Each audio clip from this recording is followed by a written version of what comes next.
Hello students, welcome to the Inspire Academics. तो आज हम क्लास 10th का चैप्टर नंबर 5 यानी कि लाइफ प्रोसेस करने वाले हैं, जिसमें कि हमने ऑलरेडी 5 से 6 वीडियोस कर चुके हैं। तो आज हम स्टार्ट करने वाले हैं रेस्पिरेशन पार्ट। ओके, तो रेस्पिरेशन कैसे होता है लाइफ प्रोसेस के अंदर, तो हम बोल सकते हैं इसमें देखो क्या हमने डाइजेशन और डाइजेशन की प्रोसेस को हमने पूरा समझ लिया। इसके बाद डेंटल कैरीज भी समझ लिया और उसके अलावा और भी बहुत सारे टॉपिक्स जो हैं कवर कर चुके हैं हम लोग। आज हम रेस्पिरेशन पढ़ते हैं। तो क्या है, हमारे पास food is assimilated into the body. Okay, तो food is assimilated into the body of the living organism. The assimilated food is used mainly for two purposes, यानी कि दो पर्पज होते हैं जो कि हम बोल सकते हैं फूड का काम होता है। ओके, तो हम देख सकते हैं क्या क्या है। सबसे पहला होगा assimilated food is used as a fuel to get energy for various life processes. यानी कि क्या होगा, हमारे पास जो फूड होगा एज अ फ्यूल वर्क करता है, जो कि एनर्जी को प्रोड्यूस करवाता है, जो कि हमारी लाइफ प्रोसेस को मतलब लाइफ की जो सारी प्रोसेस होती है उनके लिए वर्क करने के लिए काम आती है। दूसरी चीज अगर हम देखें तो क्या होगा यूज उसका, तो हम बोल सकते हैं material for the growth, used as a material for a growth and repair of our body. Okay, तो ये दो चीजें होती है, यानी कि पहली चीज क्या होगी, एनर्जी प्रोड्यूस करवाना, एज ए फ्यूल काम करता है। और दूसरी चीज ग्रोथ या फिर रिपेयरिंग के लिए हमारी बॉडी में ये काम होता है फूड का। अब इसके बाद अगर हम देखें तो क्या है, food is the fuel for the energy production in cells. यानी कि जो फूड होगा वो क्या करेगा काम, एनर्जी प्रोडक्शन का काम करेगा सेल्स के अंदर। ओके, जो लिविंग सेल्स है हमारे उसके अंदर क्या करेगा, फूड जो एनर्जी है वो प्रोड्यूस करवाएगा। अब इसके बाद the process of releasing energy from food is called respiration. यानी कि क्या होगा, जो प्रोसेस होगी एनर्जी रिलीज करवाने की, वो उस प्रोसेस को हम बोलते हैं रेस्पिरेशन। ओके, तो रेस्पिरेशन क्या है हमारे पास, the process of releasing energy from from food is called respiration. यानी कि हमारे पास रेस्पिरेशन की डेफिनेशन हमें मिल चुकी है, क्या होगी। Okay, the process of respiration involves taking in oxygen of air into the cell, using it for releasing energy by burning food, and then eliminating the waste product CO2 and water from the body. यानी कि हम बोल सकते हैं क्या होगा, जो हम एयर लेते हैं यानी कि ऑक्सीजन को हम कंज्यूम करते हैं, ऑक्सीजन क्या करेगा हमारी बॉडी के अंदर, फूड के साथ में रिएक्शन करेगा, फूड को बर्न करवाएगा, या फिर हम बोल सकते हैं जो उससे एनर्जी को निकालने में काम करवाएगा। ठीक है, तो एनर्जी रिलीज करवाएगा फूड से। और जो वेस्ट प्रोडक्ट है जैसे कि हम बोल सकते हैं CO2 carbon dioxide and water, ये अपनी बॉडी से बाहर निकालने के लिए काम आएगा। ओके, अब इसके बाद हमारे पास कुछ और पॉइंट्स है। जैसे हम लोग अगर इस रिएक्शन को समझे तो क्या होगा, जैसे फूड क्या कर रहा है, ऑक्सीजन के साथ में मिक्स होकर कार्बन डाइऑक्साइड बना रहा है और प्लस वाटर बना रहा है और एनर्जी को ये रिलीज करवा रहा है। तो एनर्जी को हम हमें मेन इंपॉर्टेंट काम तो हमारा यही है कि एनर्जी रिलीज करवाना है। और दूसरा काम हम बोल सकते हैं कि cell repairing and cell growth में इसका काम होता है। तो मेन रिएक्शन में हमें इस रिएक्शन में क्या बोल सकते हैं कि एनर्जी हमें मिल गई है। उसके अलावा वाटर और कार्बन डाइऑक्साइड ये दोनों हमारे वेस्ट प्रोडक्ट है, वो कि हम बाहर निकाल देंगे। ओके, अब इसके बाद है हमारे पास the process of respiration which releases energy takes place, which releases energy takes place inside the cell of the body. यानी कि हमारे पास क्या होगा, प्रोसेस ऑफ रेस्पिरेशन, यानी कि रेस्पिरेशन की जो प्रोसेस है विच रिलीजेस एनर्जी, यानी कि एनर्जी रिलीज कर रहे हैं। तो ये क्या होगा, इनसाइड आवर बॉडी, ये बॉडी मतलब बॉडी के अंदर ये सारी प्रोसेस हमारी होती है। अब इसके बाद respiration is essential for life because it produces it provides energy for carrying out all the life process which are necessary to keep the organism alive। यानी कि अलाइव रखने के लिए जो एनर्जी की रिक्वायरमेंट है, या फिर हम बोल सकते हैं लाइफ की जो प्रोसेस है उनको सही तरह से चलाने के लिए, जिससे कि हम लोग बीमार ना पड़े और कोई भी प्रॉब्लम ना हो, एनर्जी की डेफिशिएंसी ना हो, तो उसके लिए हमें क्या करना पड़ता है, रेस्पिरेशन की प्रोसेस को चला के रखना पड़ता है। रेस्पिरेशन प्रोसेस में क्या होगा, फूड से हमें एनर्जी मिलेगी। ओके, फूड से एनर्जी मिलेगी इन द प्रेजेंस ऑफ ऑक्सीजन। अब इसके बाद आती है, जैसे हमने एनर्जी तो हमने निकाल ली, लेकिन हमारे पास जब ऑक्सीजन है वो ऑक्सीजन हम कैसे लेंगे, तो हम बोल सकते हैं ब्रीदिंग एंड रेस्पिरेशन। तो ब्रीदिंग के थ्रू हम लोग ऑक्सीजन को गेन कर सकते हैं और रेस्पिरेशन के थ्रू हम लोग उससे एनर्जी निकाल सकते हैं। तो ब्रीदिंग और रेस्पिरेशन क्या क्या है हमारे पास, तो the mechanism by which organism obtained oxygen from the air and releases carbon dioxide is called breathing. यानी कि हम बोल सकते हैं कि जो ऑक्सीजन होगी वो हम लेंगे और कार्बन डाइऑक्साइड रिलीज करेंगे, तो उस प्रोसेस को हम बुलाएंगे क्या, ब्रीदिंग। अब इसके बाद अगर हम रेस्पिरेशन की बात करें तो respiration includes breathing as well as oxidation of food in the organism to release energy, यानी कि एनर्जी रिलीज करवाने के बाद, सॉरी, एनर्जी रिलीज करवाने के लिए जो ऑर्गेनिज्म होगा वो क्या करता है, ब्रीदिंग तो करेगा ही, बट साथ साथ हम बोलेंगे ऑक्सीडेशन भी करवाएगा फूड का, जिससे कि हम एनर्जी को ले सके, गेन कर सके। ओके, इसके अलावा हम बोल सकते हैं कि breathing is a physical process whereas respiration also includes biochemical process of oxidation of food, यानी कि ब्रीदिंग कौन सी फिजिकल प्रोसेस है हमारे पास, जैसे हम लोग सांस लेते हैं और सांस को छोड़ते हैं, तो वो हमारे पास जो क्या होगा, जब हम सांस लेते हैं सांस छोड़ते हैं तो उसकी वजह से क्या होगी, जो हमारी जो प्रोसेस है वो फिजिकली हमें अपीयर होती है, यानी कि दिखाई देती है आराम से। और हम बोल सकते हैं शेप एंड साइज और अपीयरेंस में चेंज होना ही तो हमें बोल सकते हैं फिजिकल चेंजेस को बताते हैं, है ना। इसके बाद अगर हम देखें, the main purpose of respiration is the release of energy from the oxidation of simple food molecules like glucose, यानी कि ग्लूकोज जैसे मॉलिक्यूल्स, जो छोटे छोटे मॉलिक्यूल्स होते हैं। अब क्वेश्चन आता है ग्लूकोज कहाँ से मिलता है, तो ग्लूकोज हम जो फूड खाते हैं तो उससे क्या होता है, जो छोटे छोटे पार्ट्स में, जब फूड डाइजेशन के थ्रू क्या होता है, डाइजेशन के थ्रू हम बोल सकते हैं छोटे छोटे पार्ट्स में फूड को डिवाइड कर दिया जाता है, जिससे कि ग्लूकोज के जो छोटे छोटे पार्टिकल्स होते हैं या फिर मॉलिक्यूल्स होते हैं उनमें वो कन्वर्ट कर दिया जाता है। तो उस जो ग्लूकोज है, तो ग्लूकोज से हमें रेस्पिरेशन की प्रोसेस के थ्रू एनर्जी मिलती है। अब इसके बाद respiration is just opposite of photosynthesis, यानी कि जो खाना बनता है प्लांट्स में, तो प्लांट्स में खाना बनता है तो वो बनता है फोटोसिंथेसिस की रिएक्शन से। अब रेस्पिरेशन क्या है, उसकी जस्ट अपोजिट, यानी कि उसको यूज करना है ना, यूज करना है, यानी कि इसमें क्या होता है, एनर्जी को स्टोर किया जाता है और इसमें से एनर्जी निकाली जाती है। तो हम बोल सकते हैं दोनों ही एक तरह से अपोजिट है एक दूसरे के। ओके, इसके बाद क्या है, how energy released during respiration is stored.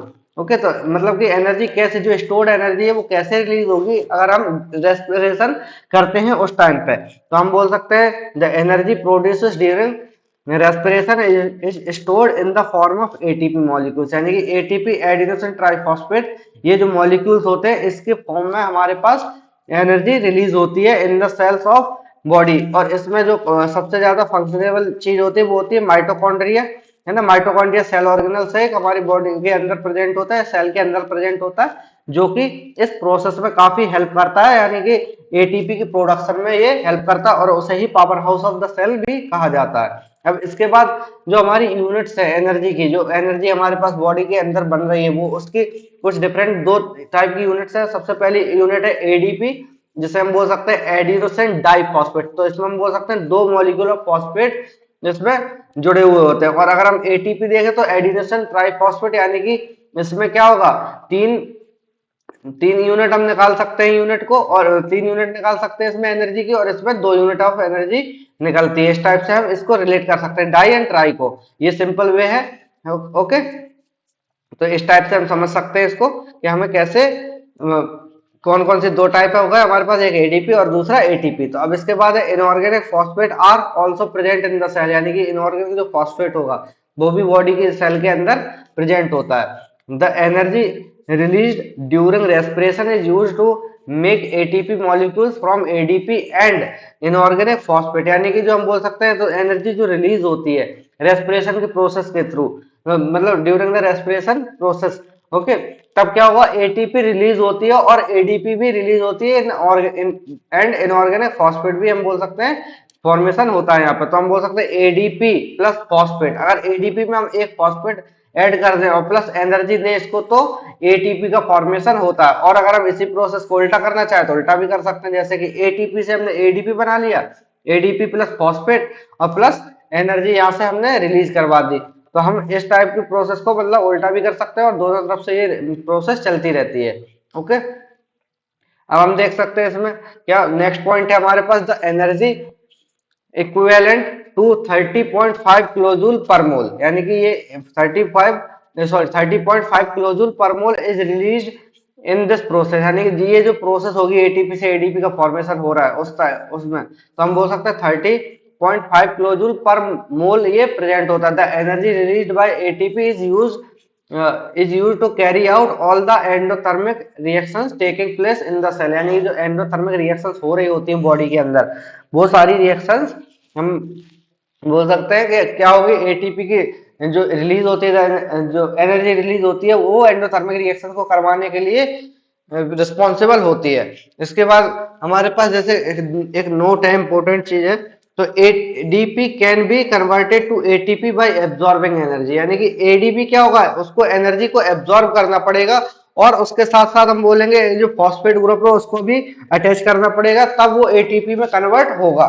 Okay, तो ADP can be converted to ATP by absorbing energy produced during respiration. At ATP can be converted back to ADP releasing energy to be used by the cells. यानी कि जब हमें requirement होगी energy को use करने के लिए तो एटीपी से बनेगा एडीपी।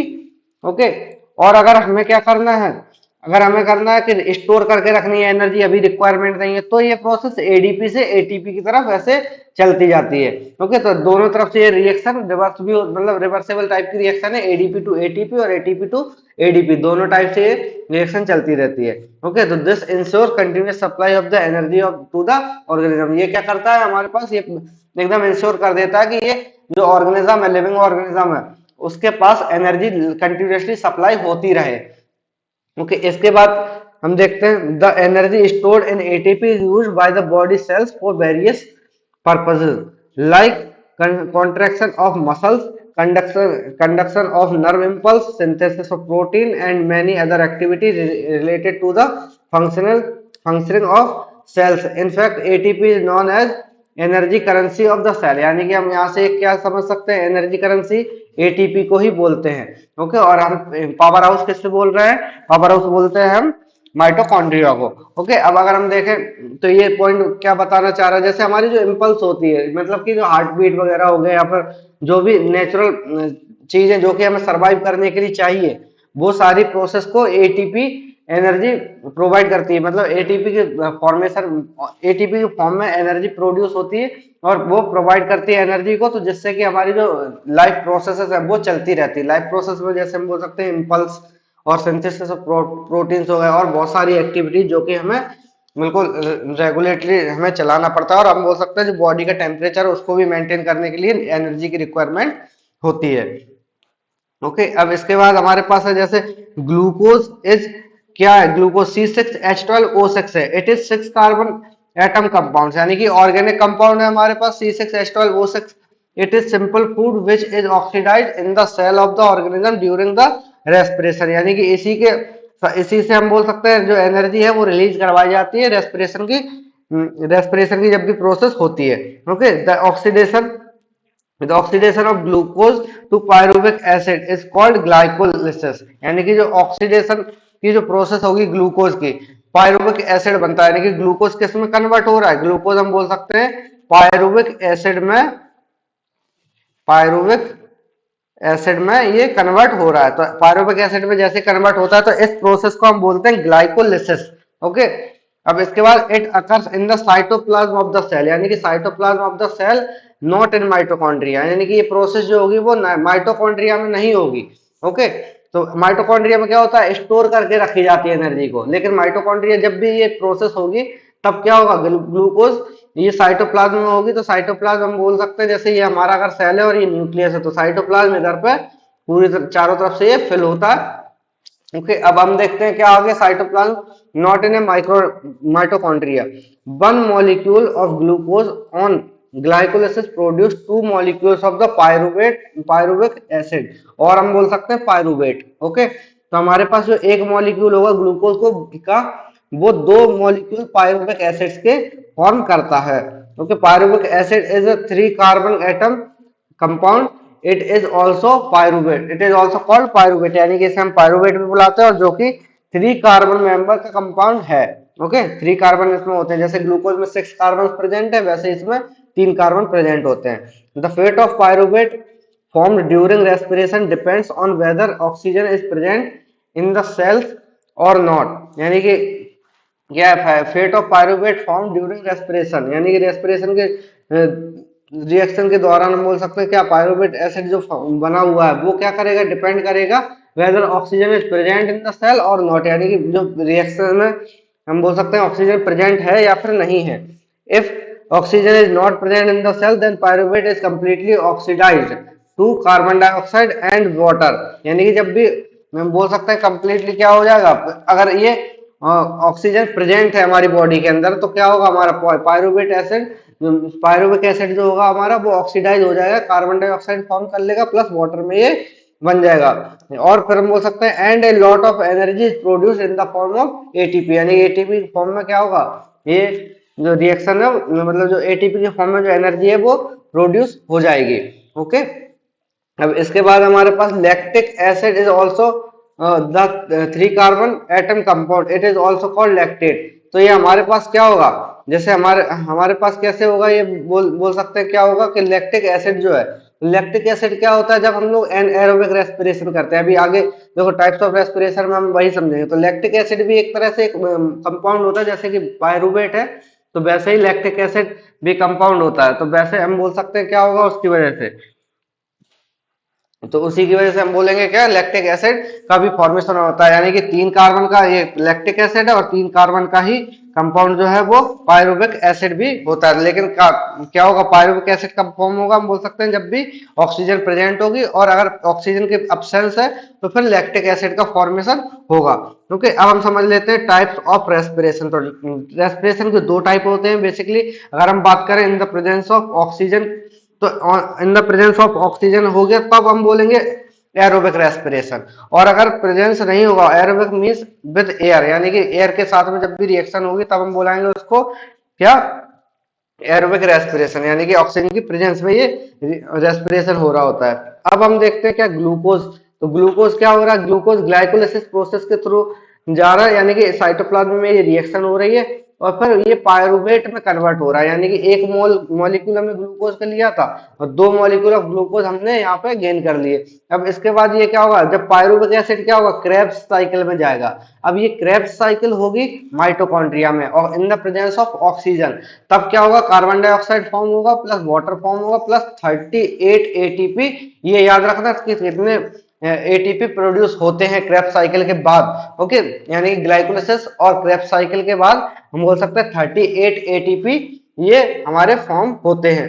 इसके बाद हम देखते हैं क्या है, माइटोकॉन्ड्रिया और the sites of aerobic respiration in the cell. यानी माइटोकॉन्ड्रिया जो होगा वो एरोबिक रेस्पिरेशन के लिए एक तरह से साइट प्रोवाइड करता है। इसके बाद most of the living organisms carry out most of the living organisms carry out aerobic respiration. यानी कि हम भी इसमें से एक हैं, जैसे ह्यूमंस हैं, डॉग्स हैं, fish, insects, earthworms, frog and insects etcetera. ये बहुत सारे जो लिविंग ऑर्गेनिजम्स हैं जो कि, और अगर हम बात करें जो हायर ऑर्गेनिजम्स हैं जैसे वर्टिब्रेट्स है, सारे के सारे वर्टिब्रेट्स तो यही एरोबिक रेस्पिरेशन ही करते हैं। ओके, अगर हम दूसरी चीज देखें यहाँ पे एन एरोबिक रेस्पिरेशन, तो एन एरोबिक रेस्पिरेशन क्या होगा, देखो ऐसा रेस्पिरेशन जो कि ऑक्सीजन की अब्सेंस में हो। ओके, ऐसा रेस्पिरेशन जो कि ऑक्सीजन की अब्सेंस में हो तो उसे हम बुलाएंगे एनएरोबिक रेस्पिरेशन। अब ये क्या होगा, the micro organism like yeast break down glucose और फूड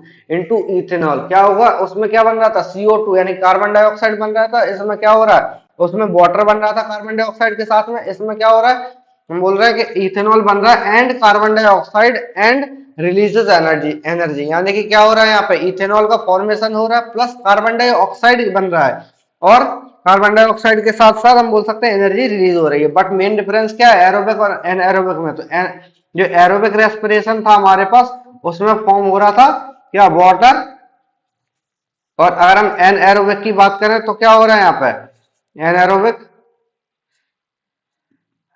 एरोबिक रेस्पिरेशन की बात करें तो क्या हो रहा, यहाँ पे एल्कोहल का एल्कोहल हम बोल सकते हैं या फिर इथेनॉल बोल सकते हैं। तो इथेनॉल का फॉर्मेशन हो रहा है यहाँ पर। ओके, अब इसके बाद हम समझ लेते हैं इसकी प्रोसेस को। तो प्रोसेस कैसे हो रही है, तो ग्लूकोज का एक मॉलिक्यूल, जैसे कंपैरिजन के लिए हमें एक ही मॉलिक्यूल लेना पड़ेगा, ऐसा तो नहीं है कि बहुत सारे मॉलिक्यूल्स ले सकते हैं।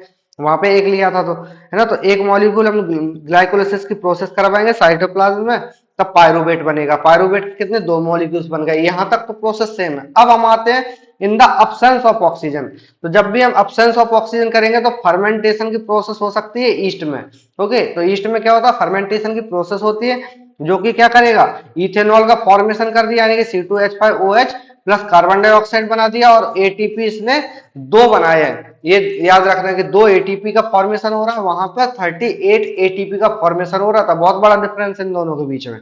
ओके, तो ये दोनों में बेसिकली डिफरेंस हो गया एनारोबिक और एरोबिक रेस्पिरेशन में। तो इसमें क्या हो रहा है, 2 एटीपी का फॉर्मेशन हो रहा है, और एरोबिक रेस्पिरेशन की अगर बात करें तो 38 एटीपी का फॉर्मेशन वहां पर हो रहा था। अब इसके बाद देखते हैं, we can carry out the fermentation of sugar by using the anaerobic respiration of yeast as follows, यानी कि हम इस टाइप से हम ईस्ट का फॉर्मेशन को समझ सकते हैं। ओके, फर्मेंटेशन की प्रोसेस को क्या होगा, जैसे हमने कुछ शुगर लिया, take some sugar solution of fruit juice, यानी फ्रूट जूस के जो शुगर होगी वो ले सकते हैं ना, test tube add in little yeast to it, यानी कि ईस्ट को हम ऐड करेंगे, close the mouth of the test tube with the cork, यानी कि जो माउथ होगा टेस्ट ट्यूब का उसको हम बंद कर देंगे कॉर्क से, जिससे कि हम बोल सकते हैं एक तरह से वैक्यूम टाइप का हम बना सकते हैं। ओके, अब इसके बाद allow it to stand for some time, यानी कि कुछ टाइम के लिए हम इसको ऐसे छोड़ देंगे, फिर उसके बाद कुछ टाइम के बाद क्या करेंगे, open the cork and smell, तो क्या होगा, स्मेल आएगी एक तरह से इथेनॉल यानी कि इथाइल अल्कोहल की। Okay, is obtained from the test tube, तो हम बोलेंगे क्या कि जब कुछ टाइम के लिए हम इसको छोड़ देंगे, कंसीडर करो एक दिन के लिए छोड़ दिया या 1.5 दिन के लिए छोड़ दिया, तो उसके बाद क्या होगा, ये जो इथेनॉल का फॉर्मेशन, इथेनॉल जैसी कुछ एक स्मेल आने स्टार्ट हो जाएगी हमें। A gas is also evolved during this process. When the gas is passed through lime water, the lime water turns milky, showing that it is carbon dioxide gas. यानी कि क्या होगा, हमारे पास कार्बन डाइऑक्साइड गैस का भी formation हो रहा है, और साथ ही साथ इथाइल अल्कोहल यानी कि इथेनॉल का भी फॉर्मेशन हो रहा होता है इस प्रोसेस में। ओके, तो इस टाइप से हम इसको घर पे भी कर सकते हैं। अब इसके बाद है हमारे पास in human beings obtain energy, तो क्या हुआ, obtain energy by aerobic respiration, यानी एरोबिक रेस्पिरेशन से ह्यूमन बींग्स क्या करते हैं, रेस्पिरेशन करते हैं। Okay, but aerobic respiration can sometimes takes place in our muscles, for example anaerobic respiration takes place in our muscles during vigorously physical exercise, यानी कि जब हम क्या करते हैं, बहुत सारी एक्सरसाइज कर लेते हैं, फिर जो एथलीट्स होते हैं या फिर हम लोग भी अपनी बात करें नॉर्मली तो बहुत ज्यादा दूर तक दौड़ लेते हैं, तब हमारे जो पैर हैं वो दर्द करने लगते हैं। तो उस टाइम पे क्या होता है, oxygen gets used up faster, यानी कि उस टाइम पे हमें ऑक्सीजन की सप्लाई को ज्यादा देना पड़ता है। तब उस टाइम पे हम बोल सकते हैं क्या होगा, जो ऑक्सीजन की सप्लाई कम होने की वजह से वहां पे एनारोबिक रेस्पिरेशन स्टार्ट हो जाता है। ओके, तो क्या होगा इसके बाद, accumulation of lactic acid in the muscles called muscle cramps, यानी कि मसल क्रैम्प्स बनने लगते हैं। जबकि क्यों बनने लगेंगे, क्योंकि हम बोल सकते हैं लैक्टिक एसिड का फॉर्मेशन हो जाता है during the anaerobic respiration. Okay, अब इसके बाद we can get relief from cramps in muscle caused by heavy exercise by taking a hot water bath और ये मसाज, यानी कि मसाज और हॉट वाटर बाथ हम लेके ये क्रैम्प्स को सही कर सकते हैं। अब इसके बाद the anaerobic respiration in plants, यानी कि प्लांट्स में जैसे ईस्ट हो गया हमारा, तो produces ethanol and carbon dioxide as end product, तो एंड प्रोडक्ट के तौर पे हमारे पास ये दो चीजें मिलती हैं। ओके, क्या क्या होंगी, एक तो इथेनॉल और दूसरी कार्बन डाइऑक्साइड गैस। ओके, अब इसके बाद the anaerobic respiration in the animal muscle tissue produces lactic acid as the end product, यानी कि लैक्टिक एसिड का फॉर्मेशन होगा कब, जब हमारी बॉडी है वो एनारोबिक रेस्पिरेशन करेगी। ओके, तो एनिमल्स के लिए हम बोल सकते हैं लैक्टिक एसिड का फॉर्मेशन होता है, और अगर हम प्लांट्स की बात करें जैसे ईस्ट हो गया, तो जब वो एनारोबिक रेस्पिरेशन करते हैं तो उसमें इथेनॉल और कार्बन डाइऑक्साइड का फॉर्मेशन होता है। इसके बाद the similarity between aerobic and anaerobic respiration is that in both the cases energy is produced by the breakdown of the food like glucose, यानी ग्लूकोज ये सिमिलरिटी है कि ग्लूकोज के ब्रेकडाउन के थ्रू ही दोनों में एनर्जी प्रोड्यूस होती है।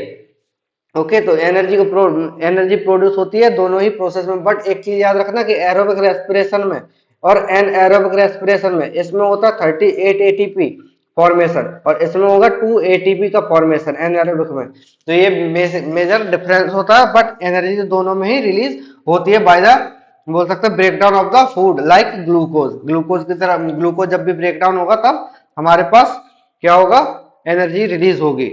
ओके, अब इसके बाद कुछ डिफरेंसेस है हमारे पास जो कि है एरोबिक रेस्पिरेशन और एनारोबिक रेस्पिरेशन में। तो सबसे पहले एरोबिक रेस्पिरेशन में ऑक्सीजन इज रिक्वायर्ड, और अगर हम एनारोबिक में देखें तो ऑक्सीजन नॉट रिक्वायर्ड, या फिर बोल सकते हैं ऑक्सीजन नॉट नेसेसरी। इसके बाद माइटोकॉन्ड्रिया में ये प्रोसेस हो रही है एनारोबिक रेस्पिरेशन की, साइटोप्लाज्म में हो रही है रिएक्शन। ओके, अब large amount of ATP made, यानी कि 38 एटीपी हमें पता है बनते हैं इसमें, और इसमें small amount of ATP made, और इसके बाद टोटल ब्रेकडाउन ऑफ ग्लूकोज, यानी कि पूरा 100% ग्लूकोज का ब्रेकडाउन हो जाता है इस प्रोसेस में। बट इस वाली प्रोसेस में पार्शियल ब्रेकडाउन ऑफ ग्लूकोज होता है, उसी की वजह से तो होता है कि मतलब एटीपी का फॉर्मेशन कम ही हो रहा है इस वाली प्रोसेस में। ओके, अब इसके बाद एंड प्रोडक्ट क्या होगा हमारा, कार्बन डाइऑक्साइड एंड वाटर, और इसमें क्या होगा कार्बन डाइऑक्साइड, और अगर हम देखें तो लैक्टिक एसिड भी फॉर्मेशन हो सकता है और एल्कोहल भी इसमें बन सकता है। तो ये सारे डिफरेंसेस हो गए हमारे पास एरोबिक और एनएरोबिक रेस्पिरेशन में। अब इसके बाद हम रेस्पिरेशन इन प्लांट्स को हम नेक्स्ट क्लास में कवर करेंगे, और इसके बाद हम रेस्पिरेशन इन एनिमल्स और रेस्पिरेशन इन ह्यूमन बींग्स भी हम नेक्स्ट क्लास में कवर करेंगे। तो तब तक के लिए bye bye, like share and subscribe, and thanks for watching.